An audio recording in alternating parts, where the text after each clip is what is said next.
Oi, você está no canal Somando Mentes, meu nome é Eduardo. Nós estamos na jornada da leitura do livro de Salmos. Os Salmos de hoje são o Salmo 93 e o Salmo 94. Aproveita e já dá um like e compartilha esse vídeo para abençoar outras pessoas também.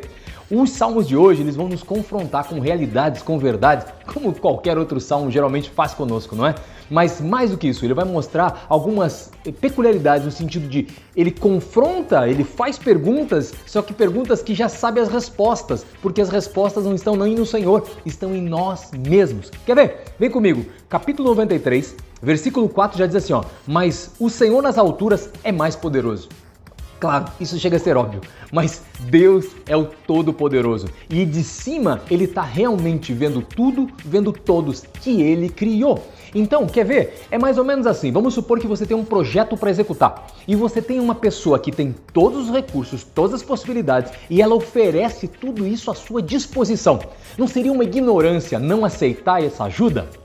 Claro que seria, mas muitas vezes é dessa maneira que nós agimos, porque nós queremos fazer com a força do nosso braço. Talvez seja por isso que a palavra diz assim, maldito o homem que confia na força do próprio braço, porque ele chega a ser ignorante, porque tem todas as possibilidades de um Deus vivo que o criou, o fez para ter vitórias e ser muito abençoado, mas quer lutar sozinho. Não faz sentido, humanamente falando. Por isso a gente tem que transcender essa visão humana para encontrar então com o lado espiritual. Dessa maneira a gente vai encontrar as respostas que realmente importam.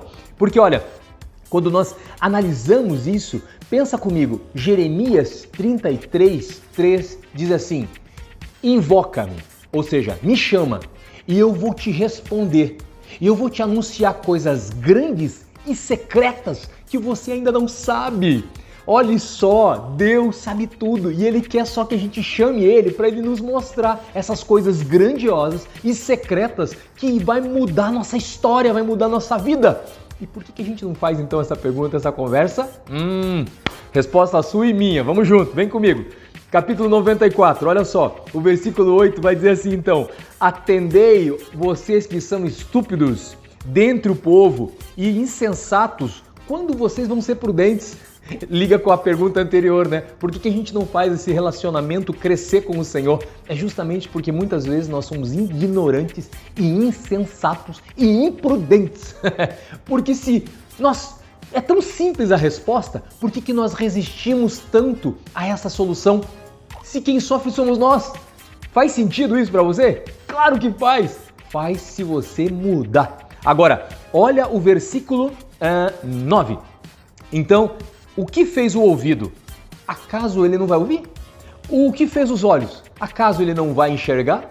E o versículo 10. Porventura, quem repreende as nações também não vai punir as nações? E aquele que aos homens dá conhecimento não tem sabedoria? É justamente o que eu falei no início desse vídeo. Vai nos confrontar com respostas que nós já temos. Porque se Deus fez os nossos ouvidos, será que Ele não está ouvindo o nosso clamor? Tá. Então por que a gente pergunta que Ele não está ouvindo? Se Ele fez os nossos olhos, será que Ele não enxerga? Claro que Ele enxerga. Então por que a gente diz, Senhor, o Senhor não está me vendo? E por que a gente faz tantas coisas e que nos revela que nós somos, na verdade, imprudentes? E a gente faz como ainda se não fosse ser julgado. E a palavra de Deus fala, tudo aquilo que você plantar, você vai colher. Então escolhe a semente com cuidado, porque a colheita vai ser obrigatória. Agora, olha o versículo 11 então. O Senhor conhece os pensamentos do homem, que são pensamentos vãos. Por que são pensamentos vãos? Porque são sentimentos fúteis, são sentimentos egoístas, invejosos, tem justiça própria. Nossa, como tem justiça própria, porque nós queremos justiça para os outros e misericórdia para nós. Sempre é assim. Agora olha só, mágoas do passado, é como se nós fôssemos um saco de mágoas e nós ficamos trazendo sempre isso à tona e isso nos alimenta, o pior é isso, nós não queremos sair dessa condição porque essa condição nos traz um vitimismo e esse vitimismo parece que nos protege e nos mantém numa zona de conforto. Ah, Eduardo, isso é absurdo! Não, isso é verdade, porque se fosse diferente, a escolha, o nosso passado não é o nosso presente e muito menos vai ser o nosso futuro, a não ser que a gente escolha, porque aconteceu no passado não dá para mudar. Mas o futuro começa hoje, através de uma escolha diferente. Talvez ela não seja rápida, porque cada um tem seu ritmo, mas ela pode ser efetiva a partir do momento que a gente escolhe, porque nós somos hoje o resultado do passado e nós teremos no futuro os resultados das nossas escolhas do nosso presente. Então, Como diz a palavra de Deus lá no Isaías 55:8. Os meus pensamentos são mais altos que os seus pensamentos, assim como os meus caminhos são mais altos que os seus caminhos. A palavra do Senhor é muito clara quanto a isso. Então, se os pensamentos e os caminhos do Senhor são mais altos, vamos deixar nossos sentimentos de lado e começar a nos apegar nos caminhos e nos pensamentos de Deus, e assim nós vamos alinhar os nossos sentimentos com aquilo que o Senhor quer para a nossa vida. E aquilo que aconteceu de ruim no nosso passado vai servir de exemplo para o que a gente não quer mais fazer e mais para a gente poder ajudar outros que estão passando pelo mesmo problema, possivelmente. Olha só, o versículo 12 me diz assim: bem-aventurado o homem a quem o Senhor repreende, a quem o Senhor ensina a sua lei. Então, significa dizer que quando estamos passando por um tempo de repreensão de Deus e a gente entende exatamente o que isso significa, nós deveríamos agradecer, porque isso mostra o amor de Deus pelas nossas vidas. Então, quando nós entregamos esse tempo, a mudança vai acontecer, porque nós vamos nos tornar pessoas melhores. Agora, dessa maneira, então, nós vamos perceber assim que passado, presente e futuro, eles estão juntos numa fusão da visão de Deus para a nossa vida. E quando nós entendemos dessa maneira, então, nós vamos pegar o seguinte: todos os recursos que o Senhor tem à nossa disposição vão ser colocados no momento que nós alinharmos, então, a nossa vida com a correção de Deus e mostrarmos, então, a nossa transformação para o mundo. Não importa a opinião dos outros, importa o que Deus está fazendo na nossa vida. Assuma isso, se cale, mas converse com o Senhor, que Ele vai te revelar coisas grandes e secretas. Olha só, 1 Coríntios 10:26 vai dizer assim, porque do Senhor é a terra e tudo que nela existe. Então, se tudo é do Senhor, quando nós alinhamos a nossa vida, a correção dele é o projeto e o propósito do Senhor, todas as coisas vão acontecer.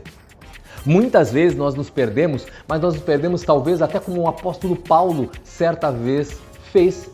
O primeiro encontro que Paulo teve com Jesus foi transformador na vida dele. Mudou tudo daquele momento em diante. Está lá em Atos 26:14. Mas um ponto muito importante nesse capítulo, que eu quero que você leia, inclusive, é que fala assim: Jesus fala para Paulo, por que você está recalcitrando contra os aguilhões? Talvez você não tenha ouvido essas palavras ainda, não tenha a menor ideia o que significa. Mas recalcitrar, rapidamente, é assim, é resistir. E aguilhões era uma peça que era feita com ponta para colocar no pescoço do boi, para conduzir a pessoa que estava conduzindo ele, evitar que ele fosse por um caminho errado. Ou seja, era uma forma justamente de proteger o animal de cair de repente, de sofrer um acidente. Veja, Paulo estava resistindo ao caminho correto de Jesus. Te faz alguma semelhança com a sua e com a minha vida? Claro, a gente às vezes está resistindo justamente ao tratamento de Deus e à correção, mas é isso que vai nos colocar no caminho correto. Assim, quando nós entendemos essa forma de alinhar, nós vamos lá para o versículo 17. Olha só, se não fosse o auxílio do Senhor, já minha alma estaria na região do silêncio.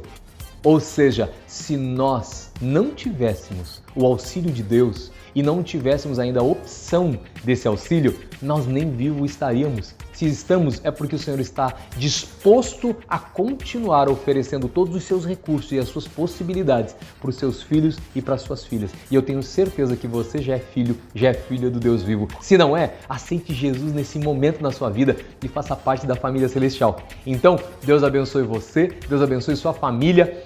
Compartilhe esse vídeo, leia a Bíblia e liberte-se. Até o próximo vídeo. Tchau!